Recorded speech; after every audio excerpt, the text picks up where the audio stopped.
Muito bem, meus irmãos, vamos iniciar o estudo bíblico de hoje. Mateus capítulo 5, versículo 27 a 30. Mateus capítulo 5, versículo 27. Diz assim: Ouvistes que foi dito, não adulterarás. Eu, porém, vos digo, qualquer que olhar para uma mulher com intenção impura no coração, já adulterou com ela. Se o teu olho direito te faz tropeçar, arranca-o e lança-o de ti, pois te convém que se perca um dos teus membros e não seja todo o teu corpo lançado no inferno. E se a tua mão direita te faz tropeçar, corta-a e lança-a de ti, pois te convém que se perca um dos teus membros e não vá todo o teu corpo para o inferno. Vamos orar para que Deus fale conosco.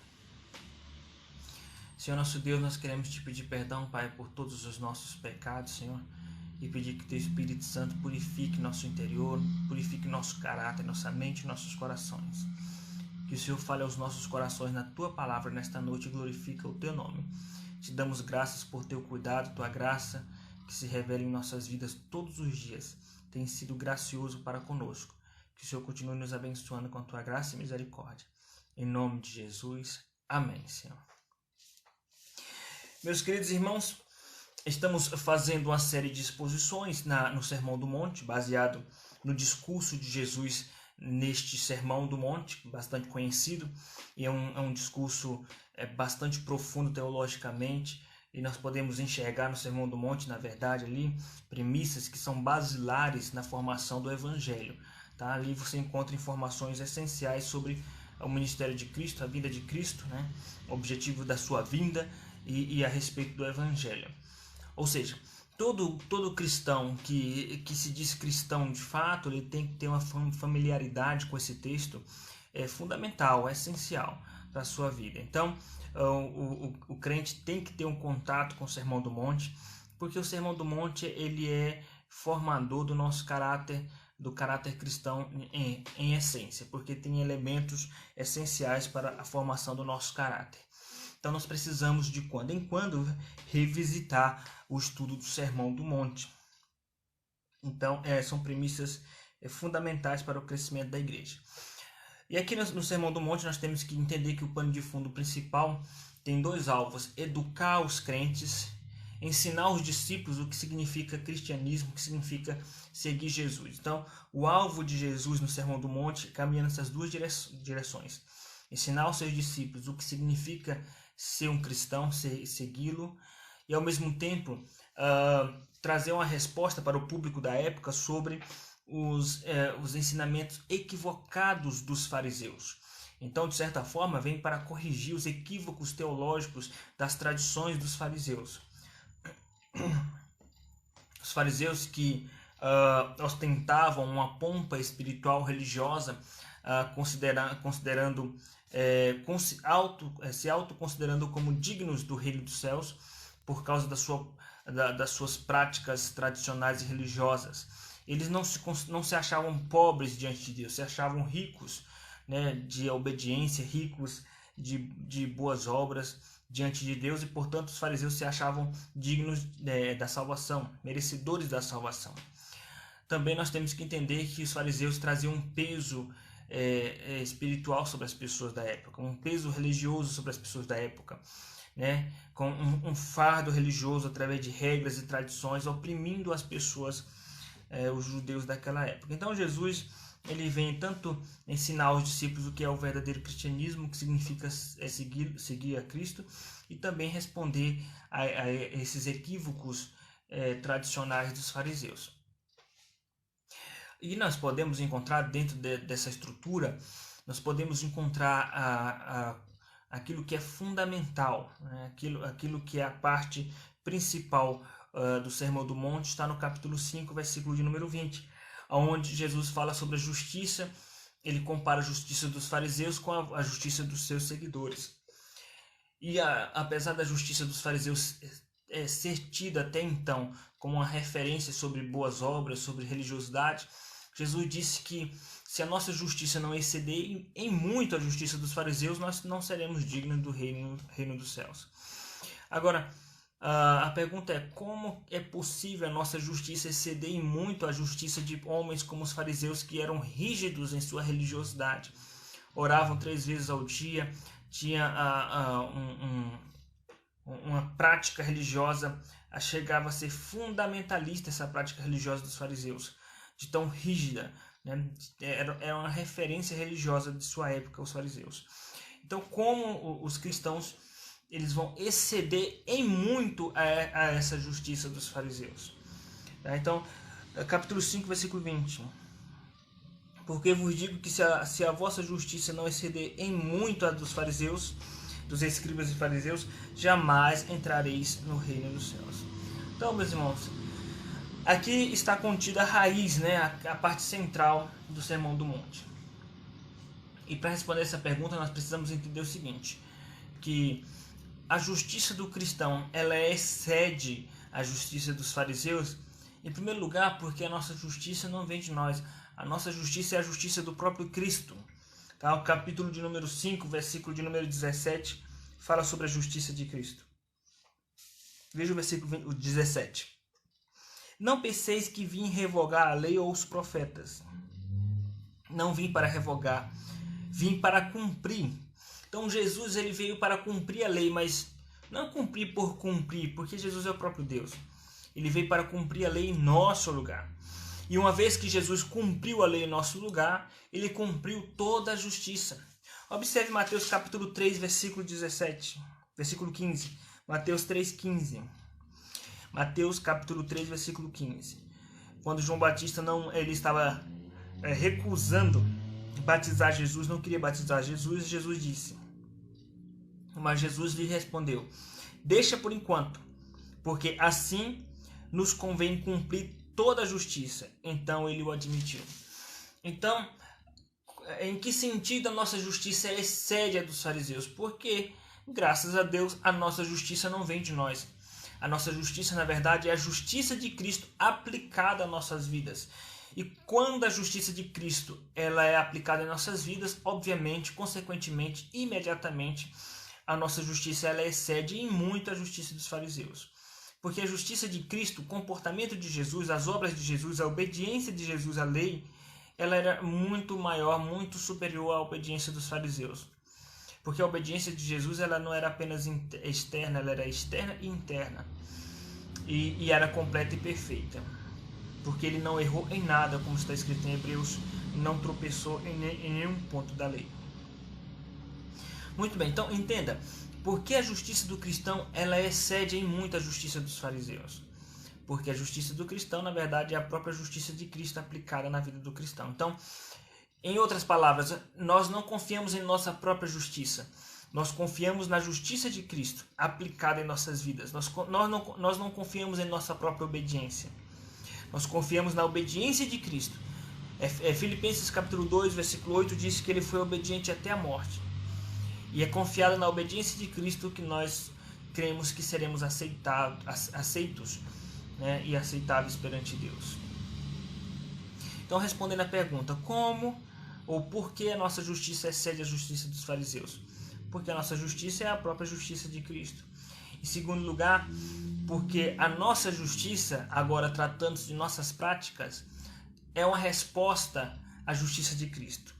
Uma vez que nós cremos que a justiça de Cristo se aplica em nós, concretizando a justificação, então nós nos esforçamos para agradar a Deus. Então a nossa justiça ela é uma resposta à justiça de Cristo aplicada a nós.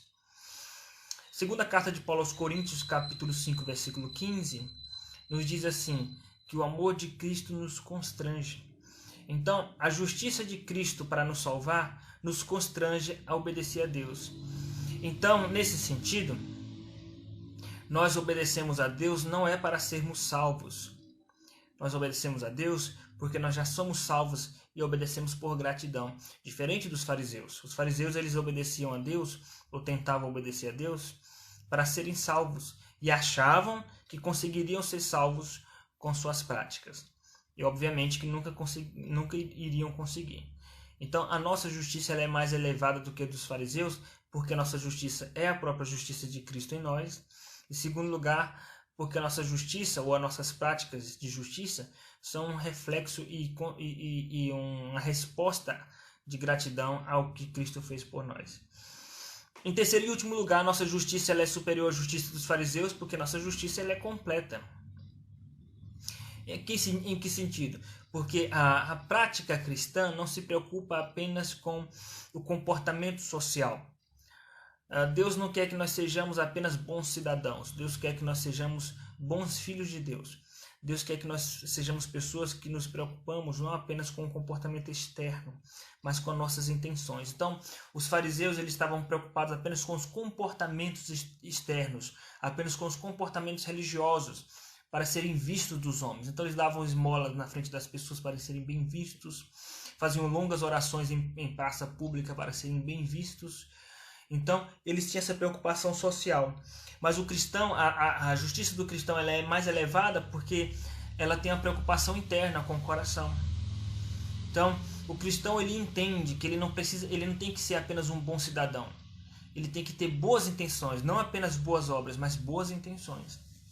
Então, todo o Sermão do Monte está centralizado nesse versículo de Mateus 5:20, né? A justiça de Cristo, a justiça do cristão ser superior à justiça dos fariseus. Bom, nesse sentido, Jesus ele separa pequenas mensagens, pequenos sermões que são oriundos desta verdade, da superioridade da justiça cristã.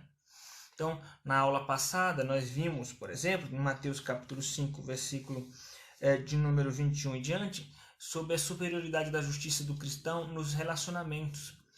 Agora nós iremos ver sobre a superioridade da justiça do cristão aplicada à vida da pureza, a vida de pureza sexual. E colocaremos como tema as razões da superioridade da pureza cristã.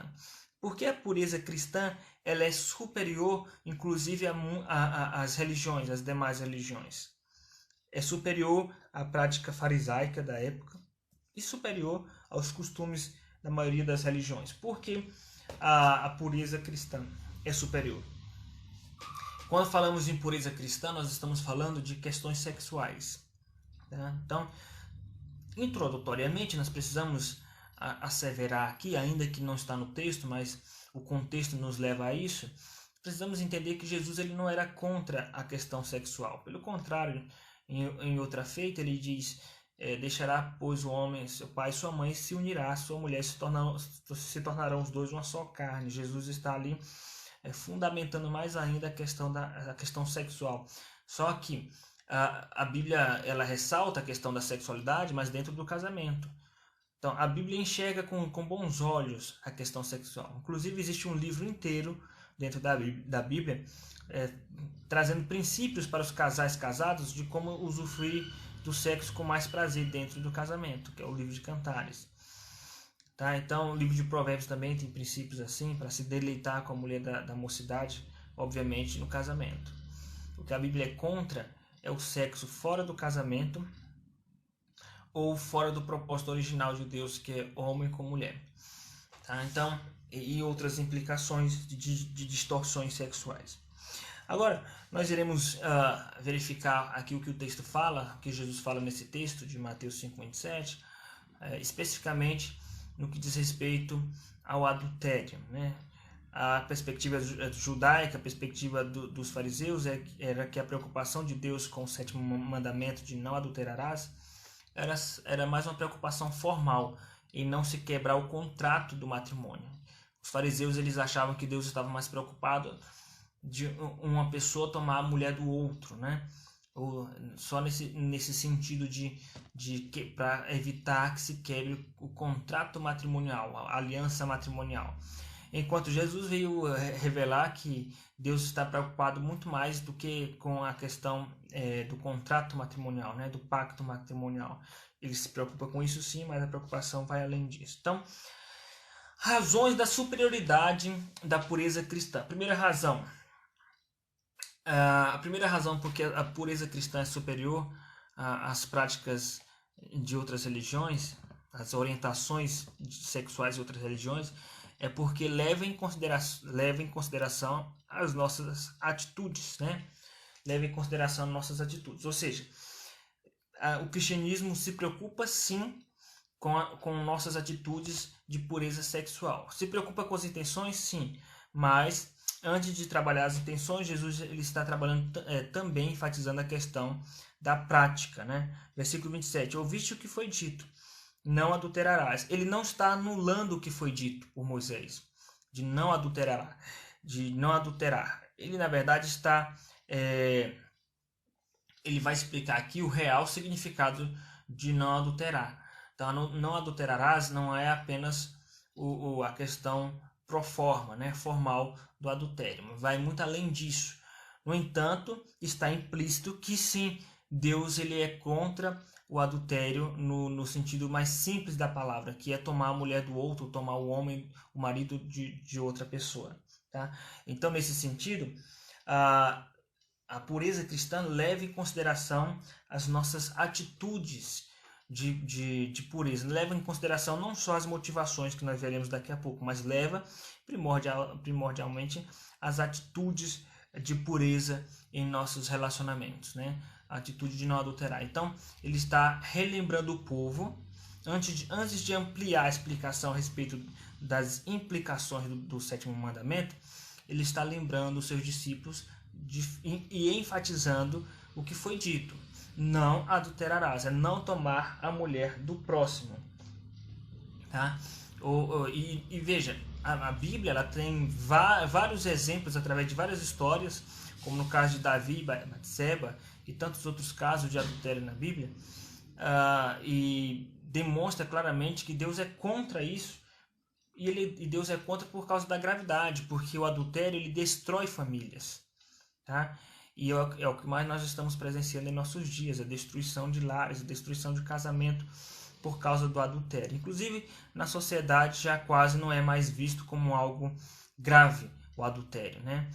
Existem colunistas de revistas e de jornais que incentivam a prática do adultério, dizendo que é saudável para o casamento, que o cônjuge que estiver infeliz, ele pule a cerca, eles dizem, né? Ou contraiam relacionamentos fora do casamento. Então, é assim que o mundo pensa hoje, é assim que o mundo está pensando hoje, né? Totalmente distorcido e distante da palavra de Deus. Tá? Então, a prática do adultério, infelizmente, tem crescido. Existem casos e mais casos dentro até mesmo da igreja, casos de adultério que acontece até mesmo entre crentes. Isso é algo muito triste e é uma estratégia do diabo para destruir as famílias. Então nós temos que entender que é algo muito grave, porque destrói a família, impacta na igreja, impacta na sociedade. Uma outra coisa que nós precisamos entender é sobre quando se inicia o adultério. O adultério ele não acontece de maneira mecânica, né? A pessoa acorda pensando, vou escolher uma pessoa para adulterar. Não é de maneira mecânica, tá? Existe um indício. E qual é o indício do adultério? E o início do adultério? O adultério ele começa no coração, começa no olhar e no coração. Obviamente, existem os bastidores que levam a pessoa a isso, como um casamento já quase destruído, uma crise no casamento leva muitas vezes ao ato do adultério, né? Mas Jesus está focando aqui na questão mais relacionada ao coração, a cobiça. Então nós vamos para o segundo ponto. Então a primeira razão da superioridade da pureza cristã é que ela leva em consideração nossas atitudes de pureza, né? De evitar o adultério, a prática em si do adultério. Mas em segundo lugar, leva também em consideração nossas intenções. Então a pureza cristã ela é superior às outras religiões porque ela leva em consideração as atitudes, mas também leva em consideração as intenções. Tá? Isso é importante salientar. Versículo 28. Eu, porém, vos digo, qualquer que olhar para uma mulher com a intenção impura no coração, já adulterou com ela. Jesus não está contradizendo o sétimo mandamento. Ele está apenas dizendo que o 10º mandamento é uma implicação do 7º mandamento. O 10º mandamento decorre do 7º mandamento.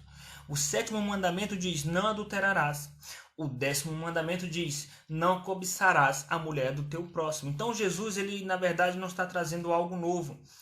Ele está apenas esclarecendo para a população da época, para os cristãos e judeus da época, o sentido mais amplo do 7º mandamento.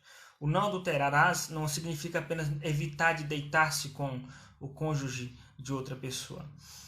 Significa evitar de cobiçar também outra pessoa. Então, o não adulterarás, na verdade, ele é um resumo de implicações e ramificações da mesma natureza. Ou seja, qualquer tipo de distorção sexual implica no não adulterarás. Por exemplo, sexo antes do casamento também é considerado como um ato de adultério. Não o adultério formal dentro de um contexto matrimonial, mas é considerado. Por exemplo, no caso de Tamar, né, com o siquemita, né, ela foi ali, teve relação com o siquemita antes do matrimônio, e o texto lá em Gênesis usa o verbo adulterar, né? Houve o caso de adultério que era considerado como uma vergonha em Israel, sexo antes do casamento. Então, Jesus está trazendo aqui as implicações e as ampliações do 7º mandamento. Em resumo, o 7º mandamento ele continua em sua aplicação no 10º mandamento. Tá? Então, não adulterar também significa não cobiçar a mulher do próximo. Tá? Então, a pureza cristã leva em consideração nossas intenções. Tá? Então, quando o homem olha para a mulher com intenção impura, com a intenção de possuí-la, de desejá-la sexualmente, ele está cometendo adultério em seu coração. Eu, porém, vos digo, qualquer que olhar para uma mulher com intenção impura no coração, já adulterou com ela, né? Com a intenção de possuí-la, com a intenção sexual. Tá? Então, Jesus não está condenando aqui, veja que isso aqui é importantíssimo, Jesus não está condenando, tá, a capacidade de percepção estética de uma pessoa. Tá? Então, quando o homem olha para uma mulher e acha essa mulher bonita, ele não está pecando. Tá? Porque se for meramente uma avaliação estética natural e inevitável, é aquilo que faz parte da natureza humana, de se avaliar, olhar para as coisas e julgar. Isso é bonito, isso não é bonito.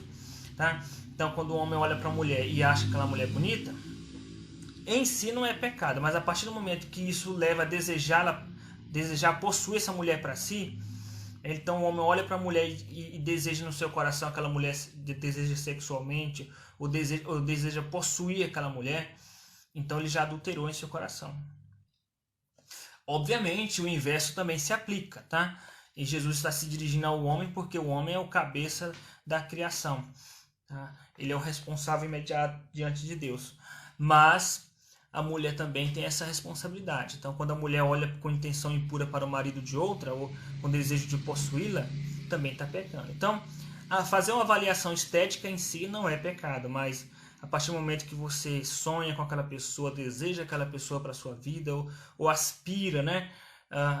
Se eu pudesse, ou se eu pudesse, eu me casaria com essa pessoa.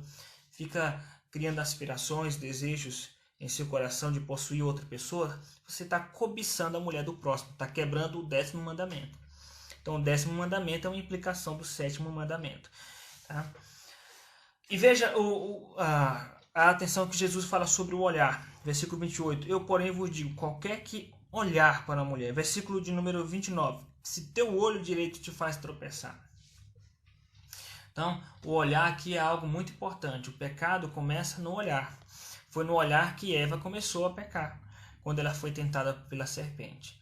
Depois do diálogo ali entre Eva e a serpente, a Bíblia diz que a mulher olhou para o fruto, viu que era agradável aos olhos e o desejou, e então comeu. Então, antes de comer o fruto, Eva cobiçou o fruto. Então, antes da prática vem a cobiça. E foi o que aconteceu com Davi, quando ele caiu em adultério com Batseba. Então, primeiro ele viu Batseba tomando banho e a desejou em seu coração, cobiçou Batseba em seu coração. E foi inevitável a queda, ou foi consequente a queda. É o que está escrito em Tiago a respeito da natureza do pecado, né? Quando alguém for tentado, não diga que foi tentado por Deus, porque Deus a ninguém tenta. Cada um é tentado pela sua própria cobiça, né? Cada um é tentado pela sua própria cobiça quando esta o seduz e atrai, gerando o pecado e gerando a morte. Então, antes da prática do pecado vem a cobiça. E essa cobiça ela se inicia pelo olhar. Então, para que nós possamos evitar cometer qualquer tipo de impureza sexual em nosso coração, então isso se aplica também aos solteiros, tá? Como eu falei, a natureza do não adulterarás não se limita ao contexto de casamento. Não cobiçar a mulher do outro também significa não cobiçar uma mulher que não é sua. Então, se um solteiro cobiça sexualmente uma mulher que não é sua, ele tem pensamentos impuros sexuais de uma mulher que não é sua, mesmo que seja namorada, se for ficar olhando com intenção impura, com imaginações sexuais, ele está cobiçando uma mulher que ainda não é sua, nem se sabe se será sua, tá? Então, serve para solteiros, para casados, etc. Então, não adulterarás implica também não cobiçarás. Então, é necessário que nós, os cristãos, tenhamos muito cuidado com a questão do olhar, né? E a nossa sociedade é uma sociedade que a sua dinâmica principal acontece através da imagem, né? As comunicações hoje não é mais tanto através de jornais impressos, de revista. As comunicações hoje acontecem principalmente através de imagens, vídeos, né? E é a bola da vez da área da comunicação no mundo todo, é a questão da imagem. Então, obviamente, o mercado explora bastante a questão da imagem sexual, porque isso gera bilhões de dólares, né? E já existem pesquisas comprovando isso. E isso escraviza a pessoa. Quem vive na prática da pornografia está escravizado e não consegue sair por conta própria, porque é algo que escraviza mesmo, escraviza a pessoa. Então, tem que tomar muito cuidado. Se você ainda não é um escravo da pornografia, então vigie para que você não caia. Vigie aquilo que você olha, que você assiste, que você olha, porque isso pode te levar à escravidão, né? Devemos tomar cuidado com a malícia. Devemos tomar cuidado de não sermos maliciosos. Existem homens cristãos que ficam olhando para o corpo das mulheres de uma maneira cínica e descarada, como se nada tivesse acontecendo, e nem se dá o trabalho de confessar o seu pecado a Deus, de pedir perdão, de se quebrantar perante Deus. Dentro da igreja mesmo, às vezes aparecem algumas irmãs com roupa justa demais, e os homens começam a acompanhar aquela mulher com o olhar, como se estivesse na rua, como se estivesse em qualquer lugar. Nem dentro da igreja há esse respeito. É uma coisa triste. Não existe um quebrantamento na maioria dos homens, não existe uma tristeza ao pecar. É perceptível, às vezes passa uma mulher de forma indecente e os homens acompanham com os olhos aquela mulher, mas não se entristece, parece que é como se nada tivesse acontecendo, não se arrependem, não pedem perdão para Deus, não confessam. Então é algo muito sério, é uma geração doente de crentes. Temos exceções, e graças a Deus, Deus sempre tem um remanescente, mas nós devemos ter cuidado em não sermos maliciosos e as mulheres não serem maliciosas ou não ser pedra de tropeço para os homens também, tá? É claro que o inverso também acontece, né? Dos homens serem pedra de tropeço para as mulheres. Mas nós sabemos que cientificamente falando e experimentalmente, historicamente falando, nós sabemos que a maioria dos casos as mulheres serem atraentes para os homens, porque os homens são atraídos por aquilo que eles veem. Então, por isso que o texto está focando mais nos homens. Então, existem mulheres cristãs, eu não estou falando aqui necessariamente para as que não são crentes, estou falando para as que são crentes, que não respeitam os homens. São mulheres que querem respeito, são mulheres que dizem que os homens não as respeitam porque ficam olhando para o seu corpo, mas são mulheres que não se dão o respeito e não respeitam os homens cristãos também, porque se uma mulher vai para a igreja com roupa justa, ela não está respeitando a si mesma, não está respeitando a Deus e não está respeitando os homens, porque ela está dando oportunidade para que os homens caiam facilmente em pecado, né? Então é comum, às vezes dentro da igreja, mulheres entrarem na igreja com a calça justa, mas parece que foi vestida a vácuo, né? de tão justa, marcando todo o seu corpo, ou com blusa justa, ou com decote, ou com costas nuas, ou com roupa curta, com roupa transparente. E se os homens olham, essas mulheres ainda dão um chilique, dizendo: o pecado está no olho de quem vê. É uma hipocrisia muito grande, porque o pecado está no olho de quem vê e no olho de quem se deixa ver, de quem é causa de tropeço. Então nós temos que tomar muito cuidado com isso, ambos os lados, homens e mulheres, porque os cristãos têm que ser exemplo, têm que ser luz. Capítulo 5, versículo 16. Assim brilhe também a vossa luz diante dos homens, para que vejam as vossas boas obras e glorifique vosso Pai que está nos céus. Então é a responsabilidade dupla, e ambos terão que prestar contas diante de Deus. Os homens que ficam observando a roupa das mulheres justas ou seminuas, e também as mulheres que são pedra de tropeço para os homens, tá? Sem falar na questão do biquíni, que para a nossa geração é um absurdo alguém ser contra o biquíni, né? É um absurdo alguém ser contra o biquíni. E veja a incoerência. As mulheres não admitem que homem algum visualizem sua calcinha de alguma forma, porque é questão de intimidade, mas o biquíni pode ver. É uma incoerência muito grande, né? As mulheres cristãs têm que entender que o seu corpo é algo precioso que tem que ser resguardado para o marido. Não é algo para ser publicado. Mas por que a maioria das mulheres absorveram essa filosofia mundana? Porque as mulheres cristãs, a maioria hoje, tem um entendimento das mulheres do mundo. Qual é o entendimento das mulheres do mundo? Meu corpo, minhas regras. Tá? Mas as mulheres crentes têm que entender: seu corpo não é mais seu, pertence ao Espírito Santo. Então, meus irmãos, vamos entender razões da superioridade da pureza cristã. Primeira razão: porque a pureza cristã leva em consideração nossas atitudes em si, de pureza. Em segundo lugar, leva em consideração as nossas intenções, não é somente as atitudes de evitar o adultério, de evitar a prostituição, mas as intenções também. Em terceiro e último lugar, leva em consideração a prudência. Tá?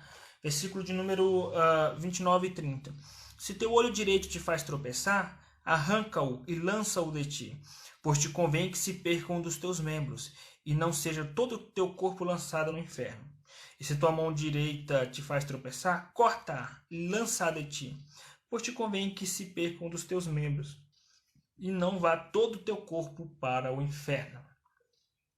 Falei para os irmãos agora há pouco sobre a importância do olho, né, do olhar, onde Eva pecou com o olhar, Davi também pecou com o olhar. Está escrito em 1 de João capítulo 2, versículo 15 a 17, não ameis o mundo e as coisas que há no mundo, porque as coisas que há no mundo, a concupiscência da vida, a concupiscência dos olhos, quer dizer, a cobiça oriunda dos olhos, né, não pertence a Deus, tá? Não provém de Deus. Então, João está condenando a cobiça do olhar. Tá? Então, se o seu ponto fraco, são os olhos, aquilo que você vê, então você tem que arrancar os seus olhos. Como? Literalmente? É óbvio que não. Alguns cristãos entendiam que isso era de uma forma literal, como Orígenes, um teólogo se não me engano, do segundo ou terceiro século. Ele levou isso ao pé da letra e ficou casto, né? Se tornou eunuco, literalmente, porque ele quis cortar um de seus membros, o seu membro sexual, para evitar de cair nesse pecado. Tá? Não adianta, porque o problema está no olhar, na cobiça, no coração. Vai arrancar a sua alma? Não adianta, não tem como fugir. O que você tem que fazer é se planejar, se disciplinar para evitar de cair. Como? Se o seu problema é o olhar, é aquilo que você vê, se você cai no pecado sexual, então evite contato com aquilo que pode te levar a pecar. Você gosta de assistir filmes, seriados, então pode assistir, mas veja a classificação indicativa, veja o trailer, se você vai ter alguma dificuldade, se aparecem cenas que não convém para o cristão, tá? Então tem que tomar todo cuidado, até mesmo com redes sociais, que é uma armadilha. Aparece coisas de política, discussões disso, daquilo, e de repente aparece coisas inconvenientes. Então tem que tomar muito cuidado, tá? E se você realmente não se controla, se é algo muito forte, então se livre disso de forma completa. de rede social, de filme, etc., de entretenimento virtual. Então é nesse sentido. Então, se teu olho direito te faz tropeçar, por que olho direito? Por que mão direita? Significa aquilo que é preferência, porque na Bíblia direita significa lugar de preferência, né? Posição de preferência, né? O preferencial, né? E aí Jesus faz um trocadilho de palavras aqui, versículo 29. Se teu olho de preferência, né, teu olho direito, te faz tropeçar, arranca-o e lança-o de ti, pois em grego o sentido de te convém é preferível que se percam dos teus membros. Então, se aquilo que é preferência para você no olhar, preferência para você no tocar, no fazer, te faz tropeçar, é preferível você abrir mão dessa preferência do que você pecar contra Deus, tá? É um trocadilho de palavras. Então, se no seu descanso aquilo que é preferência, aquilo para você, é aquilo que você assiste, que você olha, mas isso está te fazendo pecar, é preferível você abrir mão dessa preferência do que você sofrer as consequências disso. Entendendo que Jesus ainda deixa claro que é um pecado gravíssimo, por isso que nós temos que ter toda uma prudência em torno da questão sexual, porque é um pecado gravíssimo. E é por causa desse pecado, por exemplo, que muitas pessoas serão condenadas ao Gehenna, ao inferno. Versículo 29. Se teu olho direito te faz tropeçar, arranca-o, lança-o de ti, pois te convém que se percam dos teus membros, e não seja todo o teu corpo lançado no inferno. A palavra inferno aqui é Gehenna, lago de fogo. E se a tua mão direita te faz tropeçar, corta-a e lança de ti, pois te convém que se percam dos teus membros, e não vá todo o teu corpo para o inferno. Ou seja, Jesus mostra a gravidade desse pecado. A prática deste pecado é uma das causas de que muitas pessoas irão ser condenadas ao inferno. Tá? Não só por esse pecado, mas por tantos outros. Mas isso é para mostrar a gravidade, do quão grave é esse pecado sexual. Se é grave, então nós temos que fugir desse pecado. Nós temos que evitá-lo de toda forma. E o objetivo do diabo é escravizar, porque se tem uma coisa que escraviza o ser humano, é a questão sexual. E isso não é de hoje, é desde os primórdios, desde o início da criação após a queda. Então, meus irmãos, nós temos aqui as razões da superioridade da pureza cristã. Tá? A primeira razão, porque a pureza cristã leva em consideração nossas atitudes. Em segundo lugar, leva em consideração nossas intenções. Em terceiro lugar, leva em consideração a prudência cristã. Que Deus assim nos abençoe. Alguma dúvida, meus irmãos? Alguma pergunta do estudo de hoje?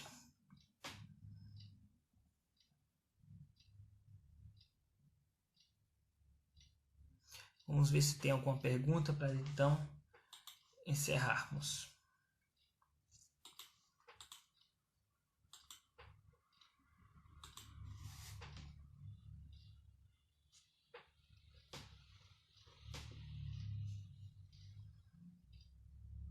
Parece que não temos perguntas, então vamos encerrar com a oração.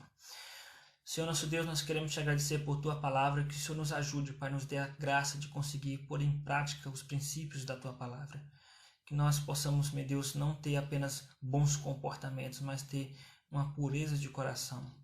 Porque, Pai, nós sabemos que os limpos de coração verão a Deus. Que o Senhor purifique e limpe o nosso coração cada vez mais. Dá-nos uma noite de paz em tua presença. Em nome de Jesus. Amém. Amém, meus irmãos, que Deus os abençoe ricamente. No domingo de manhã, às 9 horas, teremos mais um culto ao nosso Deus, 9 horas da manhã. Às 10 horas, teremos escola dominical por aplicativo. E às 11 horas, teremos escola dominical pela live no Instagram e Facebook. E às 18 horas, culto ao Senhor. Que Deus os abençoe ricamente. Um grande abraço a todos. Compartilhe essa mensagem para que mais pessoas possam ser edificadas pela palavra de Deus. Um grande abraço a todos.